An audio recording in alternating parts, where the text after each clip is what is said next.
হয় তিনচুকীয়া বাৰৰ বাট এই মই যিটো অঞ্চলত এতিয়া আছোঁ এইটো অঞ্চলত মানে ইমানেই দুৰৱস্থা হৈছে বানপানীৰ কাৰণে মানে মই একচুৱেলি কোৰ্টলৈ যোৱাও যথেষ্ট অসুবিধা হৈছে। অকল মোৰেই নহয়, মোৰ আশে পাশে থকা যিসকল ব্যক্তি আছে তেখেতলোকৰো সমস্যা হৈছে।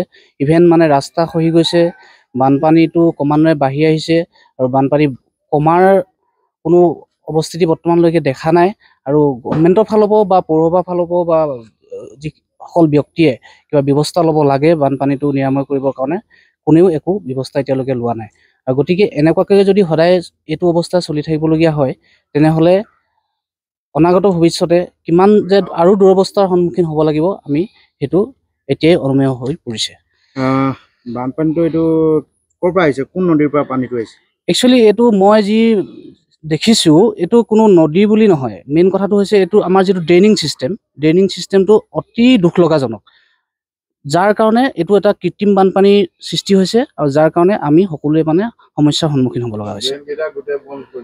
আৰু ড্ৰেইনবিলাকৰ কোনো ডেভেলপমেণ্টৰ কাৰণে বা ড্ৰেইনবিলাক কোনো ভালদৰে ব্যৱস্থা ড্ৰেইনবিলাকৰ মানে ভাল কৰিবৰ কাৰণে ড্ৰেইনবিলাকৰ একচুৱেলি চাইণ্টিফিকেলি ড্ৰেইনিং ছিষ্টেম কৰিবৰ কাৰণে কোনো ব্যৱস্থা এতিয়ালৈকে লোৱা নাই।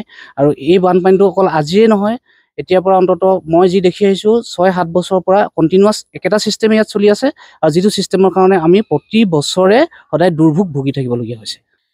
ঠিক তেনেকৈ ক'ব পাৰি, কিন্তু এতিয়ালৈকে পৌৰসভাৰ ফালৰ পৰা কোনো মানুহ ইয়ালৈ অহাও নাই আৰু তেখেতলোকে মানে সম্পূৰ্ণ গা এৰা মনোভাৱ দি পেলানি যি হয় হৈ থাকক বুলি ভাবি তেখেতলোকে নিজৰ দায়িত্ব তেখেতলোকে নিজৰ জেগাত কৰি আছে, কিন্তু জনসাধাৰণৰ প্ৰতি সম্পূৰ্ণ আওকাণ কৰি তেখেতলোকে আমাক এই অঞ্চলৰ স্পেচিয়েলি এই গান্ধীনগৰ অঞ্চলৰ বাসিন্দাসকলক সম্পূৰ্ণৰূপে ইগন'ৰ কৰি আছে বুলি আমি ক'ব পাৰিম।